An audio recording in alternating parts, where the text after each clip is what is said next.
efetiva, enfim. É preciso estabelecer a conexão entre os suspeitos, né, justamente para elucidar o caso. Mas acho que uma coisa que está precisa, que está clara na investigação, é que não foi um homicídio simples. Foi um homicídio motivado por alguma vingança, talvez, doutor. Acho que a vingança, até pela perversidade, até pelo ódio com que o crime foi cometido, existia um motivo ali, uma razão para que ela fosse assassinada. Olha, o meu último livro, chamado Paixões Perigosas, eu conto 14 histórias de mulheres que foram mortas durante relacionamento sexual e afetivo. Um motivo sempre existe. Pode ser uma coisa banal, mas é uma coisa banal, Gisele, para pessoas sensatas. Para o insensato, para o inconsciente, qualquer coisa que aconteça é motivo de uma perversidade. Então, pode ser que o motivo seja muito pequeno.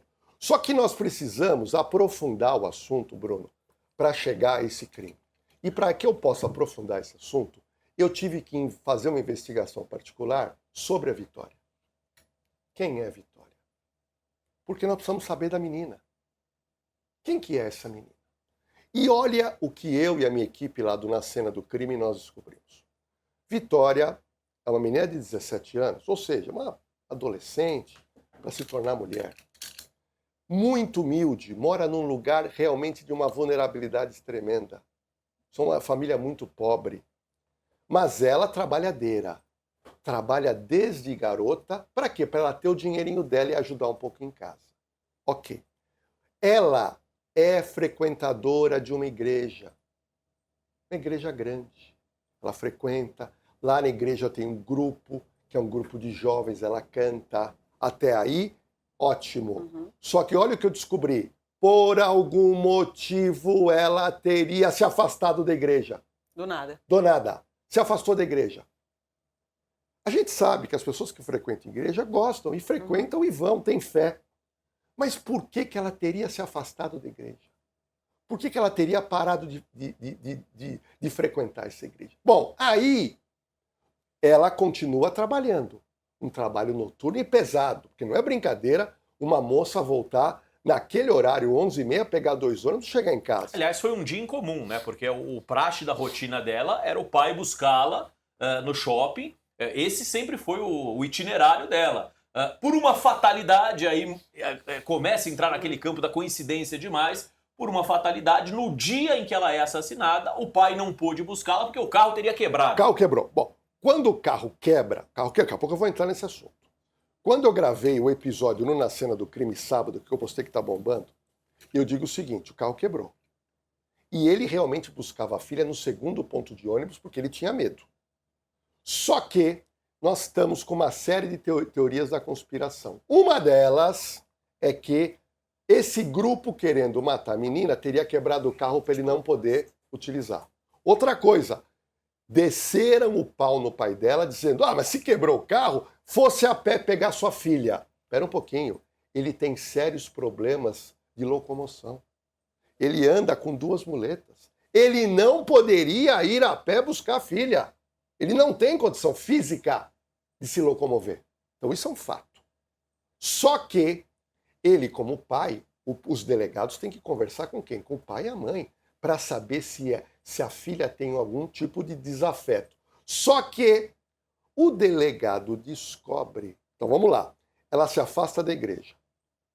Aí ela começa a namorar com o Gustavo. Namorou 4 meses.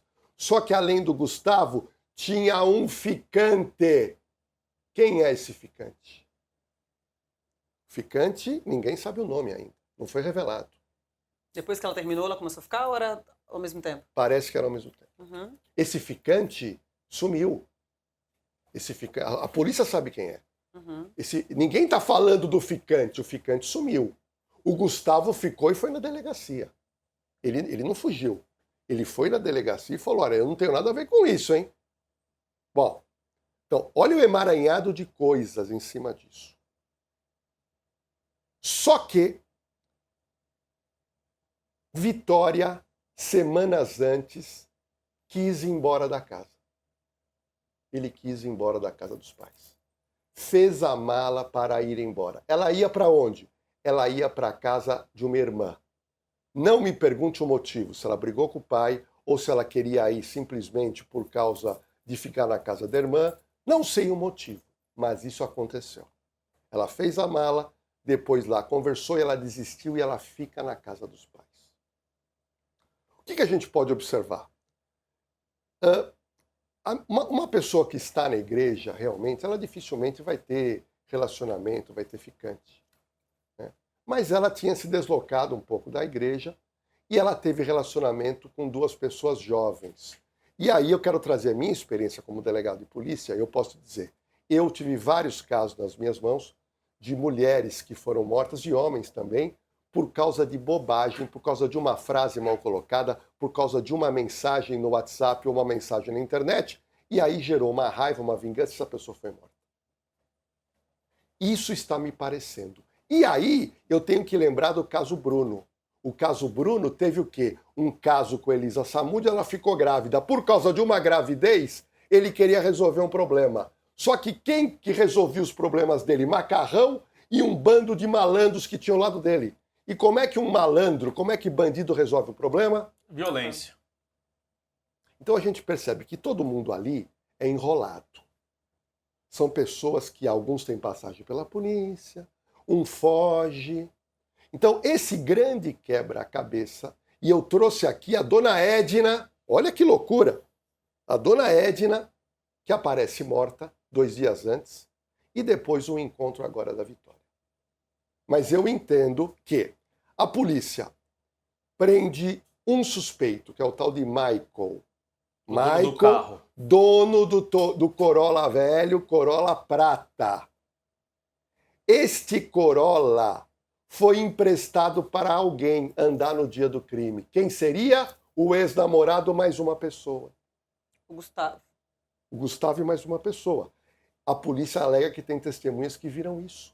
Ou seja, o Michael tem um carro, ele empresta o carro para que o carro ficou rodando naquela noite. Esse carro rodou e esse carro foi apreendido. Aí o Michael chega para o delegado e conta a mentira. Por causa da mentira dele, o delegado pediu a prisão, saiu a prisão dele. Foi esse Michael que teve o seu álibi confrontado pela própria esposa? É que ele falou, eu tava com a minha esposa. A esposa, não tava comigo não.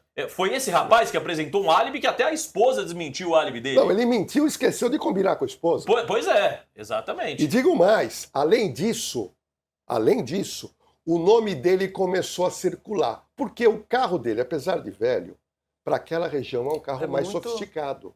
E o que aconteceu? Ele mente para a polícia. Dois, ele ficou mexendo muito no carro, ficou entrando e depois saindo da casa dele, e ele guardou o carro na garagem. E os vizinhos alegam que ele costuma deixar o carro na rua. Ou seja, ele sai de uma normalidade para algo incomum e chamou a atenção dos vizinhos, o nome dele começou a borbulhar, ele foi na internet e colocou assim, parem de colocar meu nome, que é tudo fake news. Se entregando mais ainda. Você entendeu, Gisele? Então veja que esse está preso e merece, porque ele tem que se explicar. Só que a polícia já pediu prisão de mais 2, a justiça não deu a prisão temporária. E seria o ex-namorado. O ex-namorado é um deles. Porque para a justiça, né, decretar ali os 30 dias de prisão, tem que ter uma evidência mais robusta, né? Então, mas eu entendo. Eu, na época que eu trabalhava como delegado, e eu me lembro quando eu trabalhava, foi criada a prisão temporária. Gente, a prisão temporária é para apurar. A prisão temporária é para isso, é uma prisão rápida para ajudar. Então, o juiz, não estou aqui criticando o juiz, porque a decisão é dele. Mas, poxa, a pessoa está no meio da cena do negócio. A pessoa não se explica, a pessoa enrolada, se ela ficar 15 dias presa sendo interrogada, não vai matar ninguém. A tendência de você ajudar a polícia a esclarecer um crime. Eu quero te dizer que o Brasil caminha mal nessa linha, porque em vários países na Europa, quando surge um suspeito, a polícia vai lá e prende e não precisa nem avisar a justiça. Porque o interesse maior é o esclarecimento do crime. Ainda mais um quebra-cabeça está muito confuso, né, doutor? Um monte de gente envolvida, o povo não fala. Sim. Uma menina que morre desse jeito. Porque a pessoa presa, ela se fragiliza. A pessoa solta, ela fica conversando com os outros. Ela cria história. Pode até atrapalhar a investigação, sumir com alguma prova. Então a polícia não conseguiu outros 2 mandados de prisão, ok? E tem que trabalhar agora em cima do quê? De 3 celulares que foram apreendidos. E nesse momento estão sendo quebrados todas as conversas e vídeos, porque ali, isso aqui eu vou dizer para você, é a maior cagueta do mundo. Isso aqui esclarece crime. A polícia, na minha época de delegado, eu não tinha isso aqui. Eu tinha que esclarecer com um tirocínio fantástico, tinha que ser um vidente quase. Hoje não, hoje tem isso aqui. É isso aqui e GPS de carro. Que é o que denuncia a localidade. Que ali. aconteceu com o Misael Bispo, que matou a Mércia Nakashima, e ele esqueceu que o carro dele tinha um GPS. E as herbes também, Você entendeu? toda... Então isso aqui, a pessoa pode apagar, a polícia vai lá, consegue levantar e recuperar tudo, e a polícia agora está em mãos com 3 celulares de pessoas suspeitas. E eu acredito que essas mensagens, porque a pessoa que está comentando um crime, ela vai mandar mensagem, olha, vai lá, ligou, e olha, faz isso, toma cuidado, tudo isso está aqui. Então, o cagueta está na mão da polícia e agora vamos aguardar o resultado desse trabalho pericial, que muita coisa vai vir. Agora, a pergunta é, ela foi morta por uma pessoa? Não. Uma pessoa só não ia fazer isso. 2 pessoas? Também não acredito. Nós podemos chegar num número até de 8 pessoas. Ah, mas Lordelo, uma menina de 17 anos. Uma menina humilde. Gente, volto a repetir. Quando você tem um bando de gente desocupada, voltada para má índole, é o caso Bruno. Sim. Olha, daqui a pouco eu quero contar a novidade do caso Bruno. Aliás, exclusivo aqui no Link VIP, Tá, daqui a pouco eu novidade vou contar, com o doutor Jorge Lordelo. Eu vou contar aqui, ninguém nunca ouviu. Tá? Mas o que eu quero te dizer é que a polícia está no caminho certo. Tem muita gente criticando a polícia porque há uma afobação natural. As pessoas estão achando que está demorado? Não, as pessoas acham. Não, A sociedade quer justiça. a sociedade quer que resolva do dia para a noite, Mas não é assim. mas não é assim. A polícia, volta a repetir, pediu 2 prisões, as prisões não saíram. Os 2 carros foram... 2 carros não, tem 3 carros apreendidos. Em 2 carros tinham fios de cabelo de mulher, que pode ou não ser da Vitória.